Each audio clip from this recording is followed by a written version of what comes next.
తెలంగాణ రాజకీయాల్లో మరోసారి గులాబీ హీట్ మొదలయ్యే సూచనలు కనిపిస్తున్నాయి. కొంతకాలంగా ఫామ్ హౌస్కే పరిమితమైన మాజీ సీఎం కేసీఆర్ ఇక మళ్లీ పూర్తి స్థాయిలో ప్రజల్లోకి రావాలని నిర్ణయించినట్లుగా తెలుస్తోంది. కాంగ్రెస్ ప్రభుత్వంపై పోరాటానికి సిద్ధమవుతున్న బీఆర్ఎస్ డబుల్ స్ట్రాటజీతో ముందుకెళ్లాలని ప్లాన్ చేస్తోంది. ఒకవైపు కేటీఆర్ పాదయాత్ర, మరోవైపు కేసీఆర్ బస్సు యాత్ర, ఇలా తండ్రి కొడుకులు ఇద్దరు ఒకేసారి ప్రజల్లోకి వెళ్లేందుకు సన్నాహాలు చేస్తున్నారనే చర్చ రాజకీయ వర్గాల్లో జోరుగా సాగుతోంది.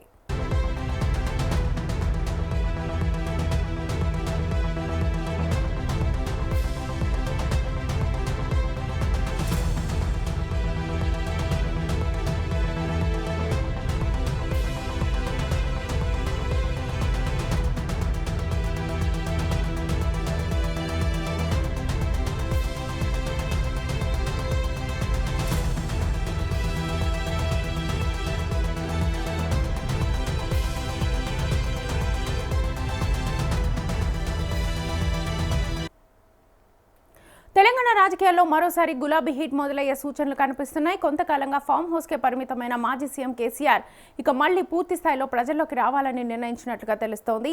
కాంగ్రెస్ ప్రభుత్వంపై పోరాటానికి సిద్ధమవుతున్న బీఆర్ఎస్ డబుల్ స్ట్రాటజీతో ముందుకెళ్లాలని ప్లాన్ చేస్తోంది. ఒకవైపు కేటీఆర్ పాదయాత్ర, మరోవైపు కేసీఆర్ బస్సు యాత్ర, ఇలా తండ్రి కొడుకులు ఇద్దరు ఒకేసారి ప్రజల్లోకి వెళ్లేందుకు సన్నాహాలు చేస్తున్నారనే చర్చ రాజకీయ వర్గాల్లో జోరుగా సాగుతోంది. ఇదే అంశానికి సంబంధించి ఫుల్ డీటెయిల్స్ మా ప్రతినిధి ప్రభాకర్ అడిగి తెలుసుకుందాం. ప్రభాకర్, శ్వేత, తెలంగాణ రాజకీయాల్లో కీలక పరిణామాలు చోటు చేసుకుంటున్నాయని చెప్పుకోవచ్చు. ఒకవైపు ముఖ్యమంత్రి రేవంత్ రెడ్డి నిరంతరంగా సభలు పెడుతూ ఇటు ప్రతిపక్షాలను టార్గెట్ చేస్తూ మాట్లాడుతున్నటువంటి నేపథ్యం కనిపిస్తూ ఉంది. దాంతోపాటు ఇటు బీజేపీ నాయకత్వం అంతా కూడా తెలంగాణ కేంద్రంగా కొత్త వ్యూహాల అమలుకు సిద్ధమవుతున్నట్టుగా తెలుస్తూ ఉంది. ఈ నేపథ్యంలోనే మాజీ సీఎం కేసీఆర్ అనూహ్య నిర్ణయం తీసుకుంటున్నారు అనే వార్త అయితే వినిపిస్తూ ఉంది. శ్వేత, కాంగ్రెస్ ప్రభుత్వం ఏర్పడి 2.5 ఏళ్ళు పూర్తి కావడంతో ఇక రాజకీయంగా పూర్తి స్థాయిలో యాక్టివ్ కావాలని డిసైడ్ చేసుకున్నట్టుగా తెలుస్తూ ఉంది మాజీ సీఎం కేసీఆర్. అందులో భాగంగానే కాంగ్రెస్, బీజేపీ లక్ష్యంగా కీలక నిర్ణయం తీసుకున్నట్లుగా తెలుస్తూ ఉంది. అమలుకు వ్యూహార్థం ముహూర్తం ఫిక్స్ చేసుకున్నట్లుగా తెలుస్తోంది. కేసీఆర్కి సంబంధించినటువంటి డేట్స్ అన్నీ కూడా తెలంగాణ రాజకీయాల్లో కొంతకాలంగా మాజీ సీఎం కేసీఆర్ అప్పుడప్పుడు మాత్రమే క్రియాశీలకంగా వ్యవహరిస్తున్నారనే వార్త తరచూ చూస్తూనే ఉన్నాం మనం. అయితే ముఖ్యమంత్రి రేవంత్ రెడ్డి తర్వాత కేసీఆర్ లక్ష్యంగా రాజకీయం చేస్తున్నారు.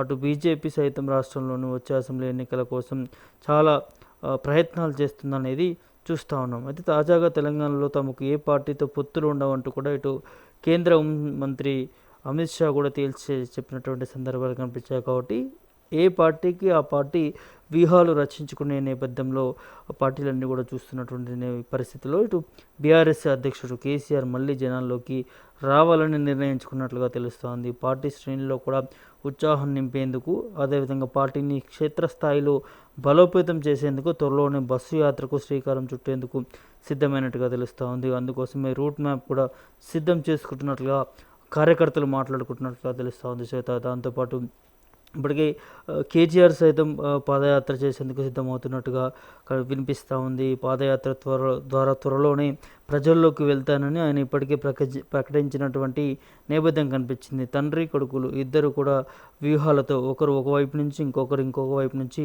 జనాల్లోకి వెళ్ళి పార్టీ సంబంధించినటువంటి అన్నీ కూడా ప్రజలకి చెప్పి ప్రభుత్వం చేస్తున్నటువంటి దాని మీద కూడా ఎండగట్టే విధంలో తండ్రి కొడుకు కేటీఆర్ ఇద్దరు కూడా బయలుదేరుతున్నారన్న వార్త ఇప్పుడు తెలంగాణ రాష్ట్రంలో చర్చనీయాంశంగా మారుతూ ఉన్నది. ఎలా ఉండబోతుంది, ఏంటి వారు పాదయాత్రలు ఏంటి అనేది కూడా దాని మీద కొంత బీఆర్ఎస్ నేతల్లో మాత్రం కొంత ఆనందం వ్యక్తం చేసిన పరిస్థితి. గులాబీ బాస్ అధినేత కేసీఆర్ ప్రజల్లోకి వస్తున్నారంటే గులాబీ కార్యకర్తలకు అందరూ కూడా ఒక జోష్ అనేది ఉంటుంది కాబట్టి వారంతా కూడా సంతోషంతో ఉన్నారనే దాని మీద కూడా ఒక వినిపిస్తూ ఉంది. దాంతోపాటు ఇటు బీజేపీ సైతం కేసీఆర్ను గతం నుంచి కూడా టార్గెట్ చేస్తుంది. అటు ముఖ్యమంత్రి రేవంత్ రెడ్డి కూడా పదే కేసీఆర్ని ఫామ్ హౌస్లో వండుకున్నాడు అంటూ కూడా విమర్శించడంలో చాలా వరకు కూడా మాట్లాడుతున్నటువంటి నేపథ్యాలు కనిపించాయి. ప్రజల్లోకి వినిపిస్తున్నటువంటి పరిస్థితి. కేసీఆర్ ఇక ఫామ్ హౌస్లోనే ఉంటాడు, తన రాజకీయాలు అయిపోయింది, గుడ్ బై చెప్తాడనే దాని మీద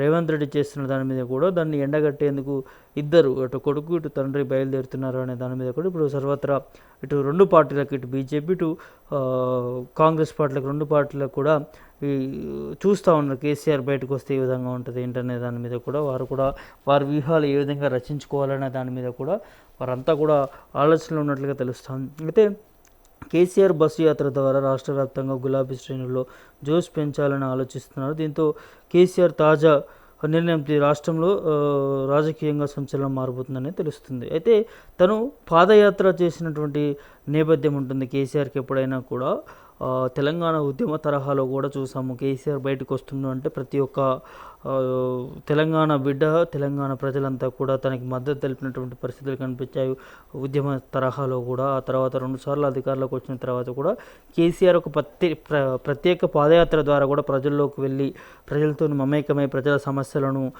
తెలుసుకొని దాని మీద వారికి హామీ ఇచ్చి వారితోని మమేకమై తిరిగేవాడు కేసీఆర్. ఇప్పుడు పాదయాత్ర చేయడానికి తన వయసు రీత్యా కూడా అడ్డొస్తుంది కాబట్టి తనకు కొంత వయసు కూడా మీద పడిపోయింది కాబట్టి సో పాదయాత్ర ఉండకపోవచ్చు. ఇటు బస్సు యాత్ర ద్వారానే కేసీఆర్ ప్రజల్లోకి వెళ్తారనే దాని మీద కూడా గులాబీ నేతలంతా కూడా మాట్లాడుకుంటున్నటువంటి పరిస్థితి కనిపిస్తుంది. అయితే కేసీఆర్కి గత ఎన్నికల నుంచి కూడా దెబ్బ మీద దెబ్బ పడుతుందని చెప్పుకోవచ్చు. బీఆర్ఎస్ పార్టీకి ఎన్నికల్లో 2 సార్లు అధికారం గెలిచిన తర్వాత బీఆర్ఎస్ పార్టీ మూడోసారి అధికారం కోల్పోయినటువంటి నేపథ్యంలో కూడా చాలా అంశాలు వారు బీఆర్ఎస్ నేతలంతా కూడా ఆలోచించినట్లా తెలుస్తూ ఉంది. ఏదైతే గతంలో టీఆర్ఎస్ పార్టీని బీఆర్ఎస్ పార్టీగా చేసుకున్న తర్వాత ప్రజలు దాన్ని తిప్పికొట్టినటువంటి నేపథ్యాన్ని కూడా బీఆర్ఎస్ నేతలంతా కూడా దీని మీద ఆలోచించినట్టుగా తెలుస్తోంది. ఇప్పుడు ఏ వ్యూహాలతో ముందుకు పోవాలనే దాని మీద కూడా వారంతా కూడా మాట్లాడుకుంటున్నట్టుగా తెలుస్తూ ఉంది. అదొక పెద్ద మైనస్గా మారింది ఈ పార్టీకి. ఇప్పుడు బీఆర్ఎస్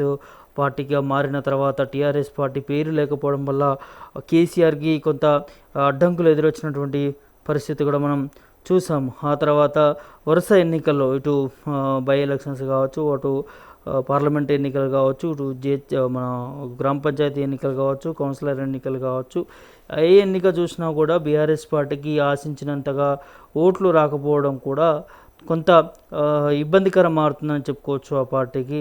అయితే సరిగ్గా 3 సంవత్సరాల క్రితం తెలంగాణ రాష్ట్ర సమితి కాస్త భారత రాష్ట్ర సమితిగా మారిపోవడమే ఇదంతా కూడా బీఆర్ఎస్ పార్టీకి పెద్ద మైనస్ అయిందనే పరిస్థితి కూడా వినిపిస్తూ ఉంది. దాంతోపాటు జాతీయ పార్టీగా ఎదిగేందుకు కలలు కన్నది బీఆర్ఎస్ పార్టీ. ఆంధ్రప్రదేశ్లో శాఖను కూడా ఏర్పాటు చేసుకుంది. తోట చంద్రశేఖర్ను అధ్యక్షుడిగా నియమించింది. ఆంధ్రప్రదేశ్కి సంబంధించినటువంటి బీఆర్ఎస్ పార్టీకి సంబంధించి ఏపీ కార్యాలయం కూడా ప్రారంభించారు. అంతేకాకుండా విశాఖపట్నం స్టీల్ ప్లాంట్ కొనుగోలు చేయడానికి కూడా సింగరేణి ముందు వరుసలో నిలిచింది బీఆర్ఎస్ పార్టీ. ఇక ఎన్నో చేసింది కానీ సొంత రాష్ట్రంలోనే గెలవకపోయింది. అంతేకాదు తెలంగాణ రాష్ట్రంలో అసెంబ్లీ ఎన్నికల కంటే ముందు పంజాబ్, బీహార్, ఢిల్లీ వంటి రాష్ట్రాల్లో కూడా కేసీఆర్ పర్యటించారు. అక్కడ రైతులకు చెక్కులు కూడా ఇచ్చినటువంటి నేపథ్యం కనిపించింది. ఇలా ఎన్నో రకాలుగా జాతీయవాదాన్ని ఆయన వినిపించారు. కానీ ఇక్కడ సొంత రాష్ట్రంలోనే పట్టు కోల్పోవాల్సినటువంటి పరిస్థితి వచ్చింది. చివరికి కేసీఆర్ భారత రాష్ట్ర సమితి భారతదేశంలో వస్తుందని ఊహించారు. అధికారంలోకి రాకుండా పోయింది. కొన్ని సీట్లు కూడా వస్తాయి అనుకున్నారు కానీ అవి కూడా దక్కకుండా పోయేసరికి సొంత రాష్ట్రమైనటువంటి తెలంగాణలో పట్టు కోల్పోయినప్పటికీ కేసీఆర్కి అప్పటి నుంచి ఫామ్ హౌస్లోనే వ్యవసాయ క్షేత్రంలోనే ఉంటున్నటువంటి పరిస్థితులు కనిపించాయి. దాంతోపాటు ఇటు పార్లమెంట్ ఎన్నికలను 0 స్థానాలకి పరిమితం అయిపోయారు. రాజకీయంగా తీవ్రమైనటువంటి ఒడిదొడుగులు ఎదుర్కొంటున్నటువంటి పరిస్థితి బీఆర్ఎస్ పార్టీకి నెలకొందని చెప్పుకోవచ్చు. మరోవైపు పార్టీ నుంచి కవిత వెళ్ళిపోవడం గులాబీ పార్టీకి బలంగా ఉన్నటువంటి తెలంగాణ పేరును కూడా తన పార్టీకి పెట్టుకోవడం అనేది ఇది చాలా పెద్ద మైనస్గా మారింది. బీఆర్ఎస్ పార్టీకి చాలా ఇబ్బందులు గురి తెచ్చిపెట్టిందని చెప్పుకోవచ్చు. అటు తెలంగాణ వాదాన్ని దూరం చేసుకోవడం, ఇటు జాతీయ రాజకీయాల మోజులో పడి ఇష్టానుసారంగా వ్యవహరించడంతో కేసీఆర్ పరిస్థితి చాలా దారుణంగా మారిందని చెప్పుకోవచ్చు. గత రికార్డ్ అంతా కూడా చూసుకుంటే కవిత పార్టీలోకి వెళ్ళిపోవడం కేసీఆర్ కొంత మనోవేదనకు గురవుతున్నట్టు కూడా కొన్ని వార్తలు వచ్చాయి గతం నుంచి కూడా. సో చాలా ఇబ్బందులు పార్టీలో ఉన్నటువంటి నాయకుల మీద కూడా డైరెక్ట్గా కవిత కౌంటర్ అటాక్ చేస్తున్నప్పటికీ కూడా దాని మీద ఎవరు కూడా పూర్తి స్థాయిలో స్పందించకపోవడం, దాంతోపాటు పార్టీని వ్యతిరేకిస్తూ పార్టీ విధానాలను వ్యతిరేకిస్తూ కవిత చేసినటువంటి కామెంట్స్ అవన్నీ కూడా పార్టీలో ఉన్నప్పుడు చూసాము. అందుకనే బయటకు వచ్చిందనేది ఒక వార్త చూసాము. కానీ బయటకు వచ్చిన తర్వాత కొన్ని సంచలన విషయాలు కవిత మాట్లాడడం, ఇటు హరీష్ రావును, అటు కేటీఆర్ను, ఇటు బీఆర్ఎస్ పార్టీలో ఉంటే కీలక నాయకులను అందరినీ కూడా టార్గెట్ చేస్తూ మాట్లాడినటువంటి పరిస్థితులు కనిపించాయి. కాబట్టి సో ఇటు కూతురుతోని, అటు అధికార పార్టీతోని, ఇటు మిగతా పార్టీలతోనూ టార్గెట్ చేసిన దానిపైన, అదేవిధంగా తెలంగాణ వాదాన్ని ఉన్నటువంటి టీఆర్ఎస్ పార్టీ లేకపోవడం, ఇదంతా కూడా బీఆర్ఎస్ పార్టీకి చాలా ఇబ్బందులకు గురి చేసినటువంటి పరిస్థితి కనిపించింది. అయితే ఇప్పుడు 2027 ఎన్నికల్లో ఖచ్చితంగా గెలవాల్సినటువంటి పరిస్థితి గులాబీ పార్టీ మీద ఉందని నేపథ్యం కనిపిస్తూ ఉంది. పార్టీ అధినేత కేసీఆర్ సరికొత్త నిర్ణయం తీసుకున్నట్లుగా తెలుస్తూ ఉంది. తన ఆరోగ్య పరిస్థితుల దృష్ట్యా ఆయన ఇప్పుడు పాదయాత్ర చేయకపోవచ్చు, కానీ గతంలో చూసాం మనం తన మూమెంట్స్ కానీ, తన జనాలని సమీకరించేటటువంటి నేపథ్యం కానీ, జనాలను మమేకం చేసేటటువంటి తన నైపుణ్యం కానీ, జనాలతో మాట్లాడము, జనాలను దగ్గర తీసుకోవడము, జనాలని తన స్పీచ్తోని అందరినీ కూడా మెప్పించే అదంతా కూడా పట్టు ఉన్నటువంటి నాయకుడు కేసీఆర్. సో అట్లాంటి నాయకుడు ఇప్పుడు మరోసారి బయటికి వెళ్తున్నాడంటే మిగతా పార్టీలో కొంత గుబులు పుట్టుకుందనే చెప్పుకోవచ్చు. అయితే ఇటు వ్యవసాయ క్షేత్రానికి పరిమితమైనటువంటి ఆయన ఇప్పుడు బస్సు యాత్ర చేస్తారని తెలుస్తుంది. కార్యకర్తలకు ఏకతాటిపైకి తీసుకొచ్చేందుకు ప్రయత్నాలు చేస్తున్నారనే దాని మీద కూడా చర్చ నడుస్తూ ఉంది. అయితే దాంతోపాటు క్షేత్రస్థాయిలో కూడా బలపృతం అంటే చేసేందుకు బస్సు యాత్ర చేపట్టబోతా ఉన్నారు. అంటే ఇక నుంచి అంటే ఇన్ని రోజులు ఒక లెక్క చూడవచ్చు బీఆర్ఎస్ పార్టీకి, ఇక నుంచి రానున్నటువంటి రోజుల నుంచి కూడా బీఆర్ఎస్ పార్టీకి ఇంకో విధంగా చూడాల్సినటువంటి అవసరం ఉంటుంది. ఈసారి ఖచ్చితంగా అధికారం సాధించడంలో చాలా ప్రయత్నాలు చేయాల్సినటువంటి అవసరం ఉంటుంది. ఎందుకంటే బీఆర్ఎస్ పార్టీ టీఆర్ఎస్ పార్టీగా ఉన్నప్పుడు 2 సార్లు అధికారంలోకి వచ్చిన తర్వాత, 3వసారి అధికారం కోల్పోయిన తర్వాత వరుస ఓటములు వస్తున్నటువంటి నేపథ్యంలో ఇప్పుడు ఈ ఎన్నికల్లో కూడా 2027 అసెంబ్లీ ఎన్నికల్లో కూడా వచ్చేటటువంటి 2029 అసెంబ్లీ ఎన్నికల్లో కూడా గెలవకపోతే మాత్రం ఖచ్చితంగా బీఆర్ఎస్ పార్టీని తెలంగాణ ప్రజలు మర్చిపోవడం ఖాయం.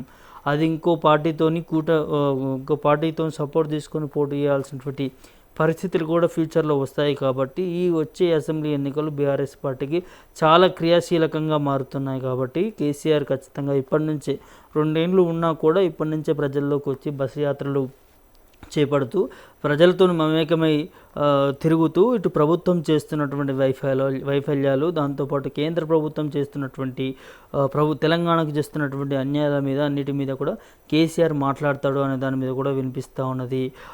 రూట్ మ్యాప్ కూడా ఫిక్స్ అవుతూ ఉంది. దాదాపు 33 జిల్లాలకు సంబంధించి కూడా ఒక రూట్ మ్యాప్ ఉమ్మడి జిల్లాలను బేస్ చేసుకొని కేసీఆర్ ఈ సంవత్సరంలో దాదాపు 15 నుంచి 20 సభలు పెట్టబోతా ఉన్నాడనే వార్త కూడా వినిపిస్తూ ఉంది. ఇటువైపు వర్కింగ్ ప్రెసిడెంట్ కేటీఆర్ కూడా పాదయాత్ర ఉండబోతోంది. కేటీఆర్ 33 జిల్లాలకు సంబంధించి అన్ని జిల్లాలకి పర్యటించబోతూ ఉన్నారు. దానికి సంబంధించిన రూట్ మ్యాప్ కూడా రూట్ మ్యాప్ కూడా తొందరలోనే ఫిక్స్ చేయబోతూ ఉన్నారు. సో ఓవరాల్గా ఇటు బీఆర్ఎస్ అధినేత కేసీఆర్, అదేవిధంగా వర్కింగ్ ప్రెసిడెంట్ కేటీఆర్ కూడా పార్టీని ప్రజల్లోకి తీసుకెళ్లడానికి గెలుపు కోసం పోరాటం చేస్తున్నారని చెప్పుకోవచ్చు. Shweta. Right Prabhakar, thank you.